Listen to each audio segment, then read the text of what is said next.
Olá, boa noite. Começo por desejar-lhe a si e à sua família votos sinceros de um novo ano ricamente abençoado por Deus. Estamos perante mais uma etapa da nossa vida. Temos pela frente 365 dias que trarão à nossa existência muitos momentos em que vamos necessitar da presença de Deus. Vivemos dias na história universal deste mundo em que Deus pede que tenhamos o conhecimento pleno de tudo o que se passa à nossa volta. Portanto, a partir de hoje e durante os próximos dias, abrimos aqui na TV Adventista uma série de encontros com vários convidados, encontros esses que nos permitirão abordar assuntos tão atuais e também tão comuns a todos nós. A Igreja Adventista, por meio da Revista Adventista, disponibiliza anualmente a possibilidade de se iniciar um novo ano com uma série de temas para um tempo de revivimento espiritual. Em casa, em família ou mesmo individualmente, Deus chama-nos a refletir sobre como poderemos viver mais a missão. Desta vez você tem a possibilidade não apenas de ler, mas também de ver e ouvir, aqui na TV Adventista, todos aqueles que tiveram a responsabilidade de escrever os temas desta semana de reavivamento. Serão, por certo, momentos muito interessantes que Deus nos concederá, por meio desta que é a sua TV por excelência. Para começarmos da melhor maneira esta série de conversas, convidamos o pastor Artur Machado, atual secretário da União Portuguesa dos Adventistas do Sétimo Dia, para falarmos durante alguns minutos sobre um tema muito importante e também muito necessário. Qual a missão adventista e qual o seu fundamento teológico?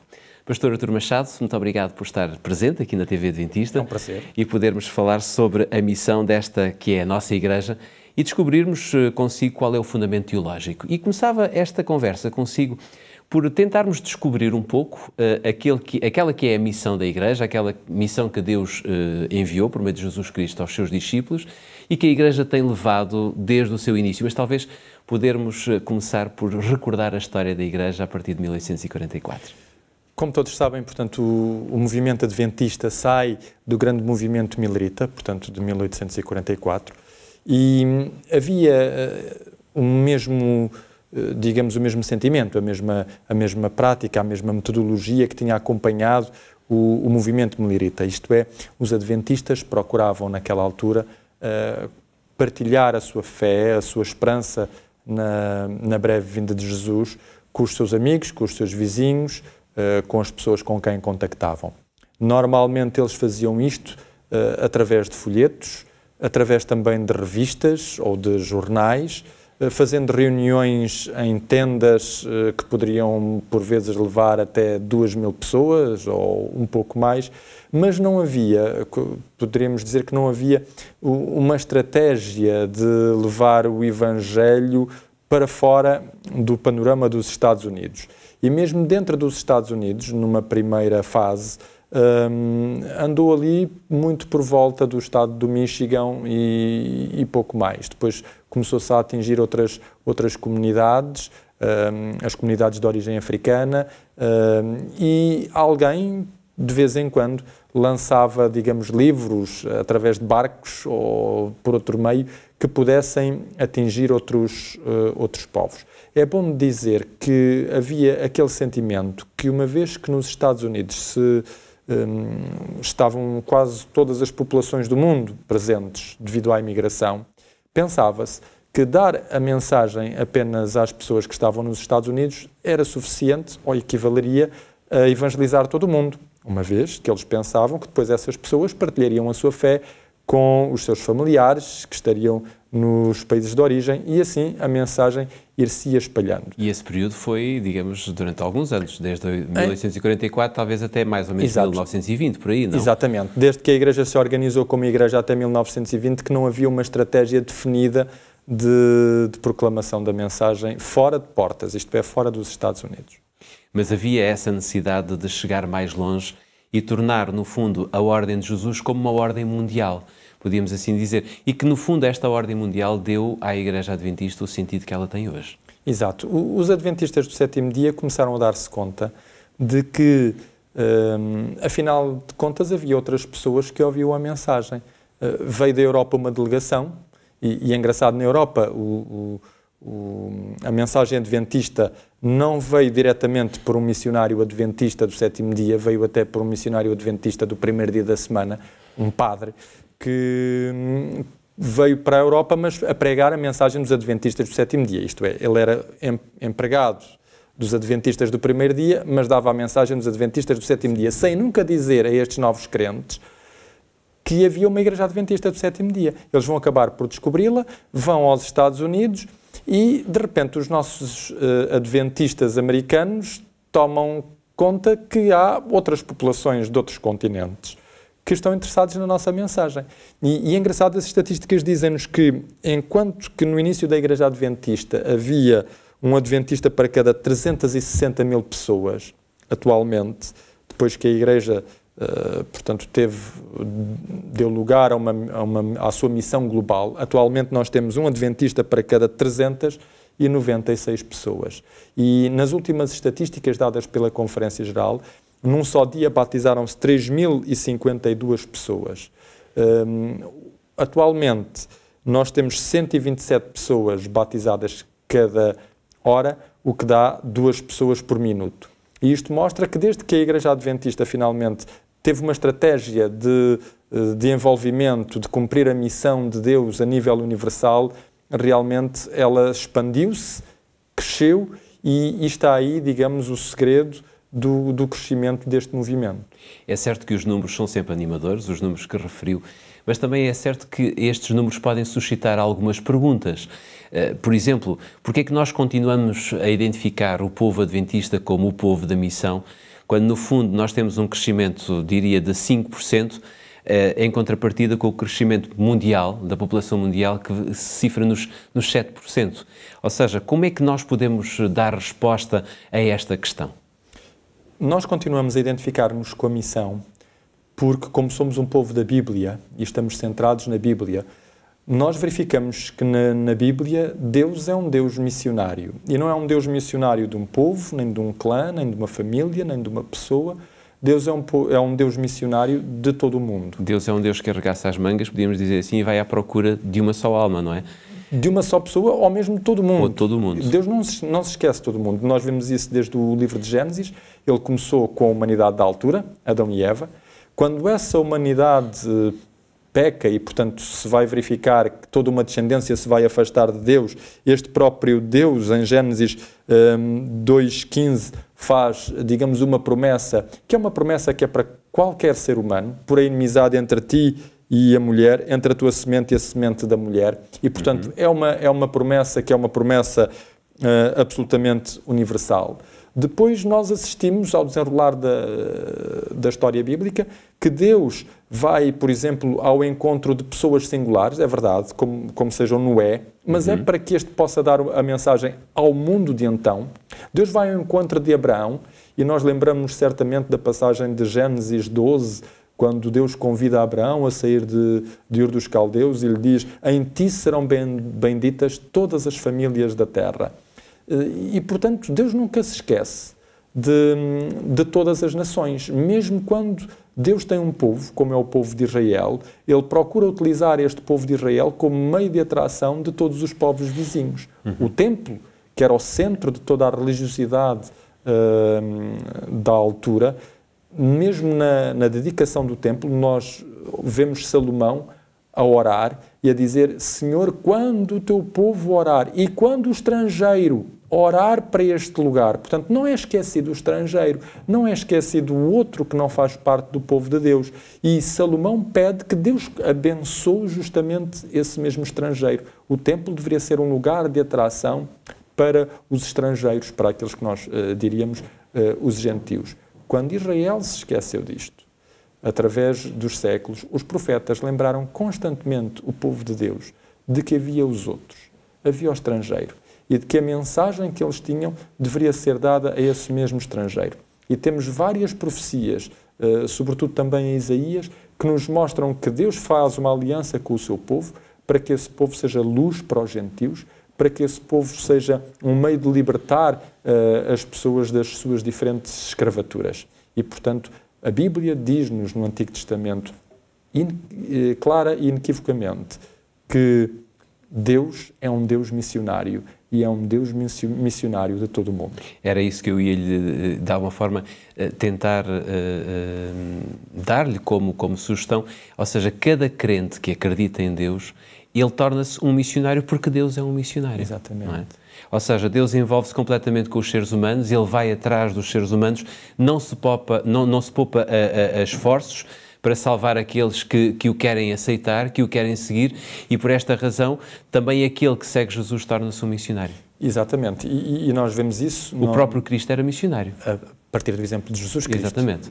Justamente. É engraçado que nós poderemos até dizer, sim, mas Jesus Cristo andou basicamente ali pela terra de Israel.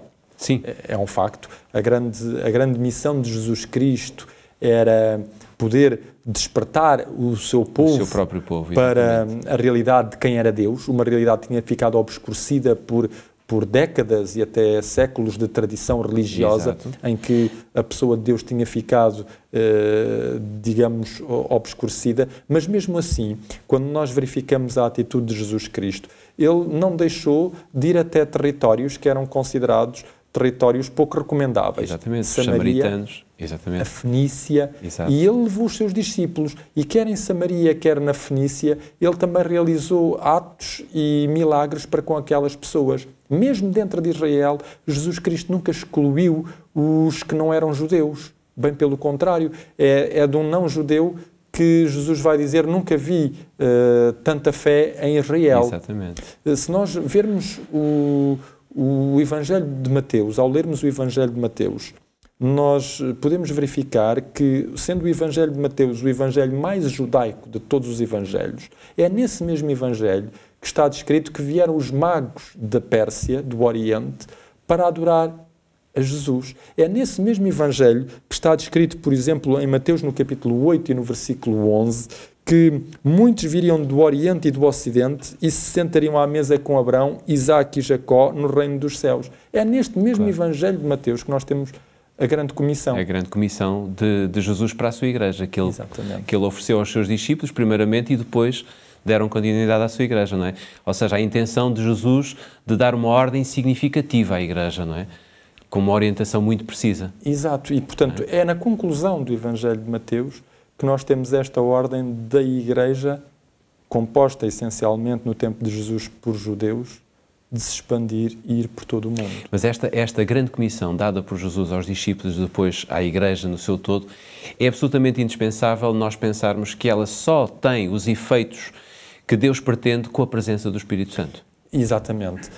Aliás, nós poderíamos mesmo dizer que, por exemplo, no livro dos Atos, ele não é só os Atos dos Apóstolos. Exatamente. É o livro de Atos do próprio Espírito Santo, não é? Do Espírito, exato. Não é? E o livro dos Atos dos Apóstolos é a concretização do desejo de Jesus Cristo. Jesus Cristo conclui, após a sua ascensão no Evangelho de Mateus, o mandato evangélico. No livro de Atos, no capítulo 1 e no versículo 8, ele vai dizer a mesma coisa. Ficai em Jerusalém, mas depois vocês terão que ir para Samaria e terão que ir até aos confins da terra. E é o Espírito que vai permitir realmente tudo isso. Nós vemos que a igreja, aquilo que nós chamamos a igreja primitiva, era uma igreja orientada pelo Espírito, dirigida pelo Espírito, comissionada pelo Espírito,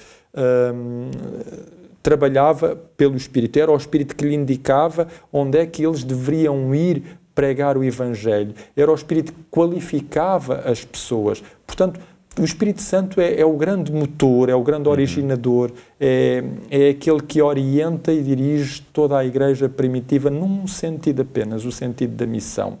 E às vezes nós convém aqui esclarecermos uma coisa muito importante. A igreja só existe porque Deus tem uma missão. Exatamente. Não é a missão que encaixa na igreja. É a igreja que encaixa na missão que Deus tem para ela. E a missão já cá estava. A missão, o desejo de Deus já cá estava. Falámos há pouco do Evangelho de Mateus, não nos podemos esquecer da passagem mais conhecida de todos os cristãos, de João 3,16. Deus amou o mundo de tal maneira. E a única maneira pela qual os cristãos podem ter uma visão do mundo é lançarem-se neste mundo onde Deus se lançou também. Onde Deus lançou os seus profetas, onde Deus lançou o seu próprio Filho e onde a missão se deve desenvolver. E onde Deus continua a estar presente, não é? Através do Espírito Santo. Através do Espírito Santo. Aliás, João tem uma expressão muito bonita quando Jesus promete oferecer o Espírito Santo à sua igreja, aos seus, diz que Ele é o Consolador. Mas o livro de Atos depois vai nos dar vários textos ou várias expressões que no fundo vão caracterizar tudo aquilo que o Espírito Santo pode fazer por nós. E são características extremamente belas e que nos consolam verdadeiramente, não é? Porque, de alguma forma, o livro de Atos fala de um espírito que é unificador, que é dinamizador. Exatamente. Não é? Transformador, poderoso, operativo. E é engraçado, nós hoje ainda procuramos atingir todo o mundo. É verdade que no tempo dos apóstolos desconhecia-se uma boa parte dos territórios, não é? Dos territórios. Não se falava de um Brasil, não se falava de um continente americano. Nós passámos a conhecer com os descobrimentos que havia, afinal de contas, mais mundo do que aquilo que nós pensávamos. Exatamente. Mas o mundo que eles pensavam existir, o apóstolo São Paulo, quer na Epístola aos Romanos, capítulo 1, versículo 8, quer na Epístola aos Colossenses, capítulo 1, versículo 6, dizia que em todo o mundo já tinha sido proclamada a fé cristã. Claro, claro. Portanto, o desejo era tanto que em muito pouco tempo, galvanizados e impulsionados pelo Espírito Santo, a Igreja realmente atingiu aquilo que Deus sempre se propôs: atingir a humanidade, alcançar a humanidade com a mensagem do Evangelho. Ou seja, aquilo que há pouco você disse e que é extremamente interessante, quando disse que não é a Igreja que tem que cria a missão, mas a missão é dada por Deus, aqui também temos que ter a certeza, essa missão que ainda hoje existe na Igreja Adventista, ela só será realizada, só será concretizada se tivermos em conta que precisamos de Deus a nosso lado. Exatamente, só numa consciencialização de que, como nós ainda há pouco vimos, uma vez que a população cresce mais do que nós próprios crescemos, é apenas pelo Espírito Santo e com o poder do Espírito Santo que, se nós nos envolvermos nessa dinâmica, nesse movimento, poderemos participar na conclusão desta missão que Deus se propôs. Nós estamos mesmo a terminar esta conversa que estamos a ter aqui sobre a missão adventista, mas eu não queria terminar sem vermos a perspectiva da Igreja nos nossos dias hoje. E talvez para isso nós pudéssemos passar um pouquinho os nossos olhos por Apocalipse 14.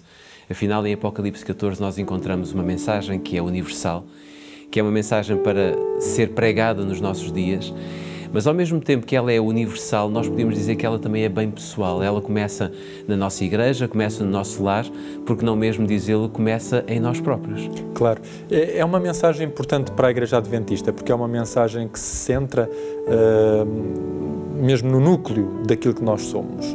E é uma mensagem que fala que a Igreja é multiétnica, multicultural, que é uma mensagem que nos convida a sairmos do nosso canto confortável, que nos convida a sairmos daquilo que nós pensamos ser a nossa igreja quentinha e aconchegadora, para nos envolvermos neste movimento de Deus, num movimento que nos chama a irmos ao encontro do mundo onde Deus está, e participarmos da sua missão através do nosso serviço, do nosso empenho, do nosso testemunho, do mesmo amor com que Ele nos tem amado. Esta é a maneira pela qual nós nos identificamos com Deus na missão que Ele tem para com o mundo.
Jesus, muito obrigado por este tempo que nos dispensou para podermos falar deste tema tão importante, tão atual e que o Senhor Deus deseja que a sua Igreja viva a missão neste novo ano que agora começa.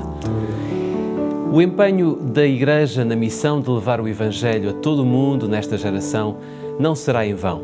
Um dia, e já não falta muito tempo, teremos o privilégio de ter um encontro com Jesus e estar incluído numa multidão incontável de justos e fiéis, uma multidão multiétnica e também multicultural que se preparou para a eternidade. Para que façamos parte desta multidão incontável, teremos de deixar a nossa zona de conforto. Precisamos, acima de tudo, de criar raízes no Evangelho, a fim de amarmos, testemunharmos e servirmos. É com esta certeza que terminamos esta conversa, este momento de reflexão espiritual. Amanhã, exatamente à mesma hora, às 20 horas, esperamos por si aqui na TV Adventista. Vamos ter connosco outro convidado, desta vez o professor Tiago Alves, para conversarmos sobre um tema igualmente muito importante. Falaremos da missão na educação adventista. Até lá, que Deus lhe proporcione a si e a toda a sua família a alegria de fazer parte de uma igreja que neste novo ano tem a grande comissão de viver mais a missão. Tenha então uma boa noite, encontramos-nos amanhã, se Deus quiser.